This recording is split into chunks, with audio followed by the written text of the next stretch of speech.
আসসালামু আলাইকুম। আশা করি সবাই ভালো আছেন। আমি ভালো আছি আলহামদুলিল্লাহ। বাচ্চারা অনেক দিন ধরে বায়না করতেছে, কোনো দিকে যায় না স্কুল ছাড়া। তাই আজকে একটু সি বিচ গেছি। সি বিচ থেকে কিছু নর্মাল সাধারণ কিছু কসমেটিক কিনে নিয়েছি। দুইটা মাথার কাটা, একটা হাতের চুড়ি আর মাথার হিজাবের ঢালার সেটটা নিয়েছিলাম। কালকে কাঠগড় গেছিলাম, কাঠগড় থেকে নিয়ে আসছি মার্কেট থেকে। আর এইটা নিচ্ছি আজকে।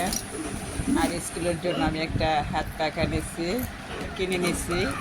সেইটা আমি কালার করব, তারপরে আপনাদের সাথে শেয়ার করব কিভাবে রংটা করছি। তার জন্য এই জুতাটি কিনছিলাম, কম দামের মেজে নিয়েছিলাম বাসায় পরার জন্য নর্মাল। আমার ভিডিও আইকেরা কেমন হয়েছে আমার কাজটা আপনারা কমেন্টে করে জানান। তো আপনাদের যদি ভালো লাগে তো আপনাদের পছন্দের মতন চয়েস করে কালার করতে পারেন। আমার কাছে ভালো লাগে তাই আমি এই কালারটা করে নিলাম।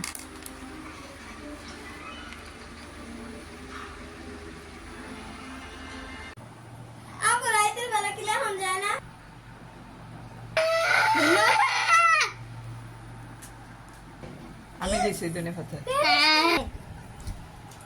ঝোল খাও, আলু খাও, খেললে ঝুল খেতে আলু খেতো। তারপর অন্তত খাও নেই।